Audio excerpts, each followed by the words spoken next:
हे भगवान शिव, इस वीडियो को जो भी सच्चे दिल से लायक करें, उसकी जन्म जन्मांतर की गरीबी को दूर कर देना। हे शिव, हम सब आपकी ही संतान हैं।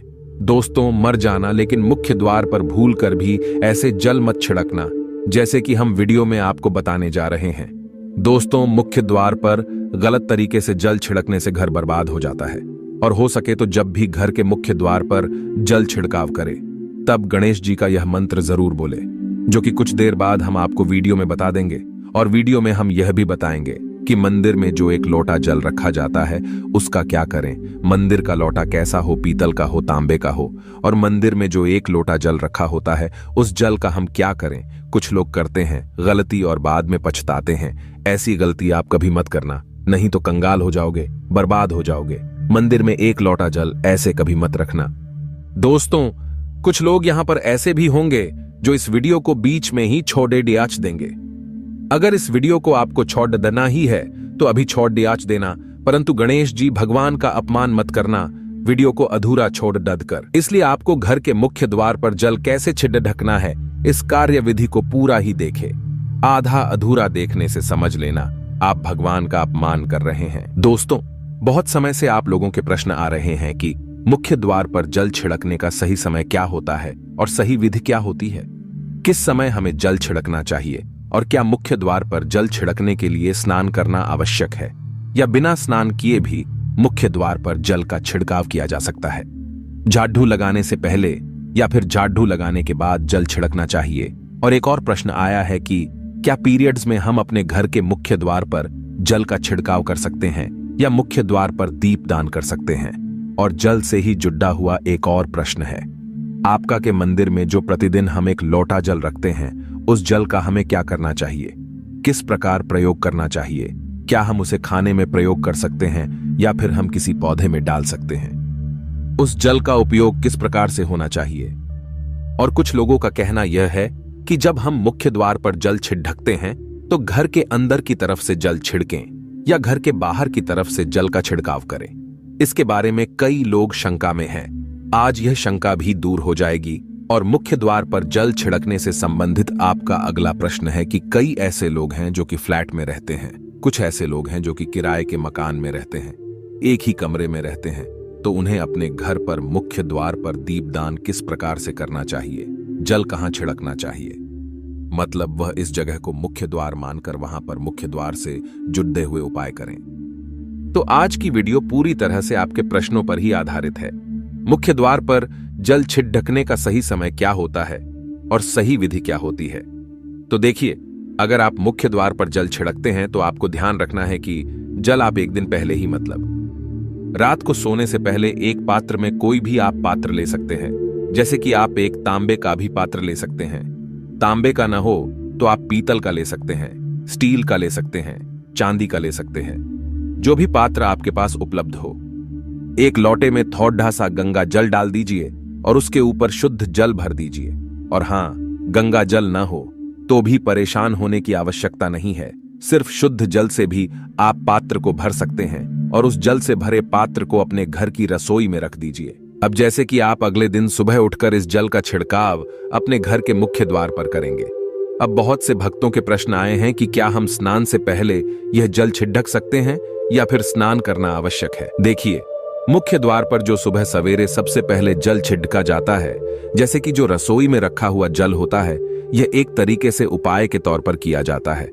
दोस्तों, घर में किसी भी प्रकार की परेशानी हो, किसी भी प्रकार के दुख दर्द रहता हो, गरीबी हो या फिर कलह क्लेश बहुत अधिक रहता है, मतलब किसी भी प्रकार की नकारात्मक ऊर्जा से आप परेशान हैं, बहुत समय से परेशानियों में ही घिरे हुए हैं, तो ऐसे में घर की रसोई में रखा जाता है और यही जल घर के मुख्य द्वार पर सुबह उठकर छिड़का जाता है। इस जल के छिड़काव से आपके घर की कोई भी परेशानी हो बहुत शीघ्र समाप्त हो जाती है। इस उपाय को करने से आपके घर में सुख समृद्धि भी आती है, कलह क्लेश से भी मुक्ति मिलती है, बीमारियों से भी मुक्ति मिलती है। मतलब देखिए, किसी भी प्रकार की मानसिक परेशानी हो, शारीरिक परेशानी हो, आर्थिक तंगी हो या आपके घर में कोई वास्तु दोष हो, किसी भी प्रकार का ग्रह दोष हो, जैसे कि कई बार ऐसा होता है कि कई लोगों के ऊपर कई प्रकार के बुरे ग्रह दोषों का प्रभाव होता है, जिसकी वजह से घर में परेशानियां हमेशा बनी रहती है। तो ग्रह दोषों के प्रभाव से भी आपको मुक्ति मिलती है। वास्तु दोष और पितृ दोष भी समाप्त होता है। इसके साथ ही जैसे कि बहुत से लोगों के प्रश्न होते हैं कि उनके ऊपर किसी ने कुछ कर करा दिया है, उनके परिवार में किसी भी प्रकार की पहले कोई परेशानी नहीं थी, लेकिन अभी कुछ समय से परेशानियां लगातार आती ही जा रही हैं और कोई रास्ता नहीं मिल रहा है। परेशानी से निकालने का तो किसी के भी किए कराए तंत्र मंत्र का प्रभाव हो, किसी की बुरी नजर का प्रभाव हो, तो भी आपके इस उपाय से मतलब इस एक लोटा जल से आपकी परेशानी स्वतः ही कुछ दिनों में समाप्त हो जाती है। तो यह घर की सभी परेशानियों से मुक्ति पाने का रामबाण और सबसे सरल, सबसे आसान उपाय होता है जो हमारे शास्त्रों में वर्णित है। तो आप अपने घर की रसोई में एक लोटा जल रखें, रात में भरकर और प्रातःकाल जल्दी उठकर उसी जल से अपने घर के मुख्य द्वार पर छिड़काव कीजिए। अब जैसे कि बहुत से लोगों के प्रश्न आते हैं कि यह जल हमें किस समय अपने घर के मुख्य द्वार पर छिड़कना चाहिए, तो देखिए, सुबह सूर्योदय होने से पहले इस जल का छिड़काव आपके घर के मुख्य द्वार पर हो जाना चाहिए। आप चाहें इसके बाद आप शुद्ध जल से मतलब किसी भी दूसरे जल से अपने घर के मुख्य द्वार को धोते हैं तो कोई समस्या नहीं है, लेकिन इस जल का छिड़काव घर के मुख्य द्वार पर सूर्योदय होने से पहले हो जाना चाहिए। अब दोस्तों, जैसे आपका अगला प्रश्न है कि क्या हमें स्नान करके इस जल का छिड़काव अपने घर के मुख्य द्वार पर करना चाहिए या फिर बिना स्नान किए भी कर सकते हैं? देखिए, ये जो हम जल छिड़कते हैं मतलब यह एक उपाय होता है, तो इसे हम स्नान करने के बाद नहीं करते हैं। सुबह जल्दी उठते हैं और उठकर सबसे पहले घर की रसोई में जाएंगे। उसके बाद उस जल को लेकर आप घर के मुख्य द्वार पर जाएंगे। मुख्य द्वार खोलकर मतलब मेन गेट खोल दीजिए और उसके बाद मुख्य द्वार पर इसी जल का छिंटा दीजिए, छिड़काव कर दीजिए। और जल का छिड़काव करते समय अपने पितरों का ध्यान कीजिए, मां लक्ष्मी का ध्यान कीजिए, क्योंकि कहा जाता है कि सुबह सुबह मां लक्ष्मी प्रत्येक द्वार पर आती है, सबके द्वार पर आती है। जिनके भी द्वार खुले होते हैं, जिनके घर में जल का छिड़काव मुख्य द्वार पर हुआ रहता है, उसके घर में प्रवेश कर जाती हैं।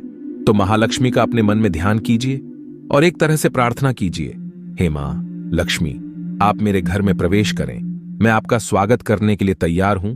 और इसके बाद अपने पितरों का ध्यान कीजिए, क्योंकि हमारे घर की दहलीज होती है, वहीं पर पितरों का वास माना जाता है।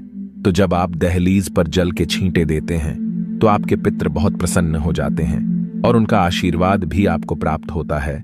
तो सुबह जो आप जल छिड़के, इसके लिए स्नान करने की आवश्यकता नहीं है, बिना स्नान किए भी कर सकते हैं। दोस्तों, वीडियो में आगे बढ़ने से पहले आपसे छोटा सा निवेदन है कि कमेंट बॉक्स में जय मां लक्ष्मी अवश्य लिखें। महालक्ष्मी जी, जो भी भक्त इस वीडियो को देख रहा है उसके घर में सुख समृद्धि आए, उसके घर में कोई भी परेशानी नहीं आए और पूरा परिवार सुख शांति से अपना जीवन यापन करें। दोस्तों, अगर तुम में से कोई महालक्ष्मी जी को मानता है तो अगर सच में ही भक्त हैं, आप इस वीडियो को लाइक कर कमेंट बॉक्स में एक बार जय महालक्ष्मी लिख देना और उसके मन में जो भी मनोकामना है वह पूरी कर देना। अब दोस्तों, आपका अगला प्रश्न है कि क्या झाड़ू लगाने के बाद हमें जल का छिड़काव करना चाहिए या फिर झाड़ू लगाने से पहले भी जल का छिड़काव कर सकते हैं? तो देखिए, जैसे मैंने आपको पहले ही बताया था कि उठने के बाद सबसे पहला कार्य जो आपको करना है वह जल का छिड़काव ही करना है। उसके बाद आप झाड़ू लगा सकते हैं, लेकिन एक चीज का ध्यान रखिए, जब हम सोकर उठते हैं तो सबसे पहले बिस्तर पर बैठे हुए ही अपने दोनों हथेलियों को जोड़कर और दोनों हथेलियों को सामने से जोड़कर पूरी हथेली को देखा जाता है। उसमें मां लक्ष्मी का ध्यान किया जाता है। उसके साथ ही 5 देवताओं का ध्यान किया जाता है। 5 देवता कौन कौन से होते हैं? मां दुर्गा, भगवान शिव, भगवान श्री हरि विष्णु, गणपति, गजानन और भगवान सूर्य देवता। 5 देवताओं का ध्यान हम अपने हाथों में ही करते हैं, हथेलियों में ही करते हैं।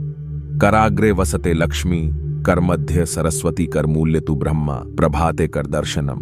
दोस्तों, इस मंत्र का उच्चारण आप चाहें तो कर सकते हैं, नहीं करते हैं तो भी कोई बात नहीं। अपने इष्ट देवता का और 5 देवताओं का ध्यान अपनी हथेलियों में कर लीजिए। उसके बाद दोनों हाथ जोड़कर सभी देवी देवताओं को प्रणाम किया जाता है और उसके बाद अपने हाथ से पृथ्वी का स्पर्श करते हैं, धरती को छूकर प्रणाम करते हैं 2 बार या 3 बार और उसके बाद अपना दाहिना पांव पृथ्वी पर रखते हैं। दोस्तों, धरती पर रखते हैं, उसके बाद ही बाकी के जो सभी कार्य होंगे वो उसके बाद ही किए जाएंगे। जल का छिड़काव आप उसके बाद ही करेंगे। मतलब सुबह उठने के बाद सबसे पहले हथेलियों के दर्शन, फिर धरती को प्रणाम कीजिए, फिर धरती पर पैर रखें और उसके बाद रसोई में जाकर आपको जल लेना है और घर का मुख्य द्वार खोलकर मुख्य द्वार पर जल का छिड़काव करना है, मां लक्ष्मी का और अपने पितरों का ध्यान करना है।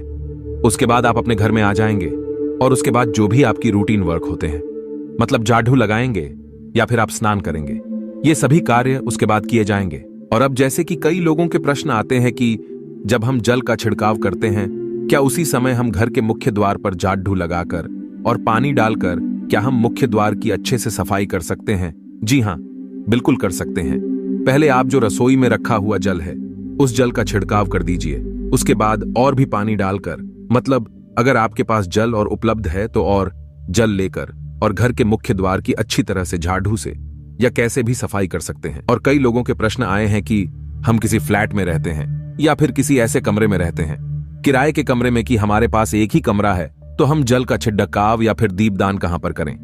किसे हम अपना मुख्य द्वार माने देखिए, जो आपका अपना कमरा है या फिर जो फ्लैट है आपका, जहां पर आपका नेम प्लेट लगा हुआ है, आप उसी स्थान पर दीपदान करेंगे और उसी स्थान पर आपको जल का छिड़काव करना है। मतलब जहां पर अगर एक ही कमरे का मकान है तो आपके कमरे का दरवाजा है, वहीं पर आपको थोड़ा सा जल छिड़कना है और वहीं पर आप दीपदान भी करेंगे, जो कि मुख्य द्वार से जुड़े हुए उपाय होते हैं। वो आप अपने घर के, मतलब जो अपना कमरा है, उसके बिल्कुल दरवाजे के पास ही करेंगे।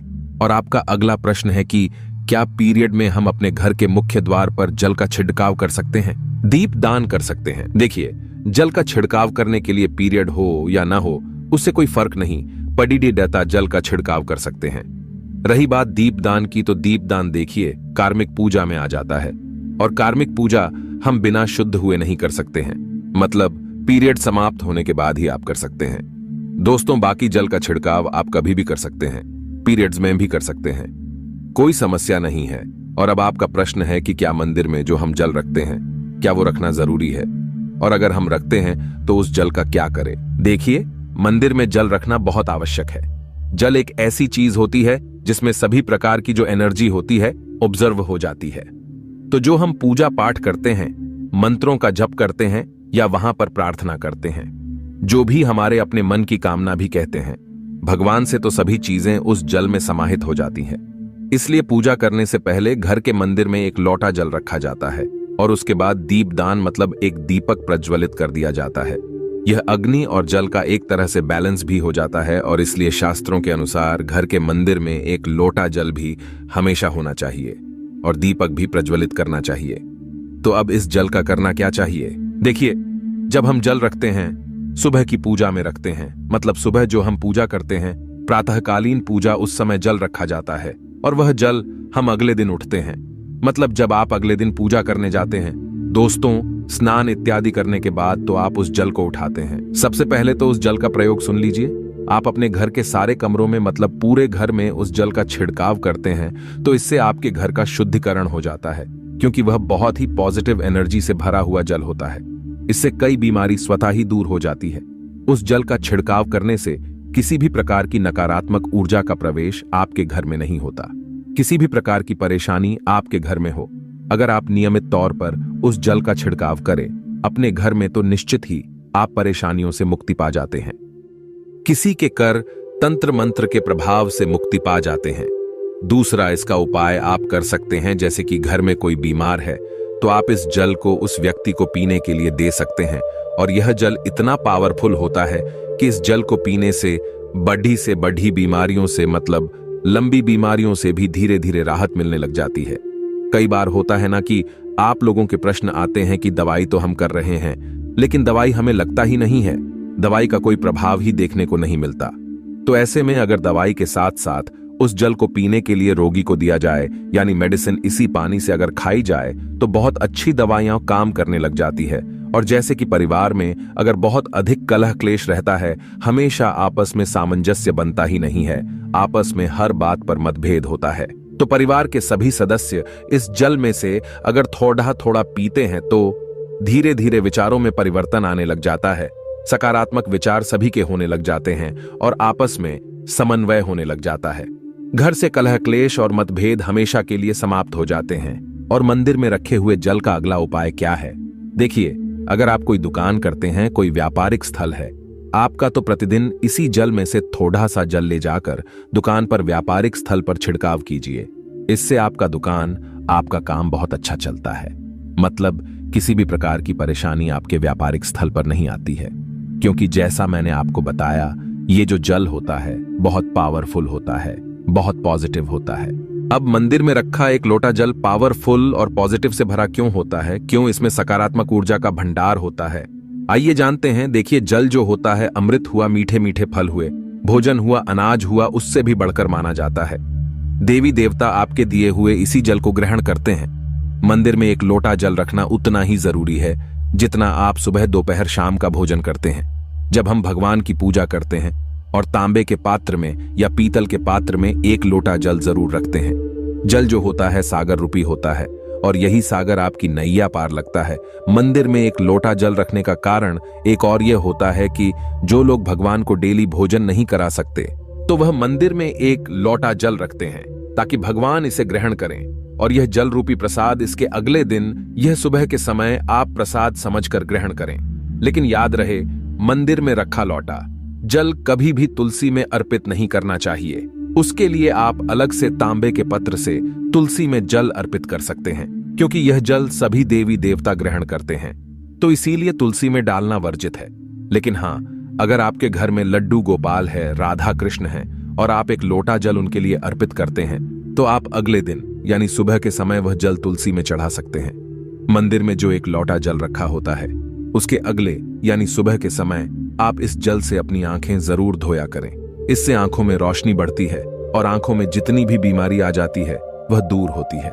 शास्त्रों के अनुसार जो लोग मंदिर में एक लोटा जल भरकर नहीं रखते तो उनके घर में अकाल पड़ जाता है, घर कंगाल हो जाता है, बर्बाद हो जाता है, परिवार में मुसीबतें आ जाती हैं और गरीबी का आगमन हो जाता है। आप चाहें तो एक लोटा जल में पुष्प आदि डालकर रख सकते हैं, बहुत ही शुभ माना जाता है। मंदिर में जो जल रखा जाता है उससे हम और क्या क्या कर सकते हैं, आइए जानते हैं। तो इस जल का छिड़काव करने से बहुत सारी परेशानियां स्वतः ही समाप्त हो जाती हैं। जैसे अगर आपके दुकान पर किसी की नजर लगी है, बहुत से लोगों के प्रश्न आते हैं कि हमारे काम को किसी ने बांध दिया है, मतलब किसी की बुरी नजर ऐसी लग गई है कि पहले तो दुकान बहुत अच्छी चलती थी, अब नहीं चल रही है, तो आप इस उपाय को कर सकते हैं। निश्चित ही बहुत जल्द ही आपको परेशानियों से मुक्ति मिल जाती है और दिन दुगनी रात चौगुनी आपके व्यापार में तरक्की होती है। और हाँ, मंदिर में रखे हुए जल को आप अपने घर की रसोई में, खाना बनाने में, पीने में भी प्रयोग कर सकते हैं।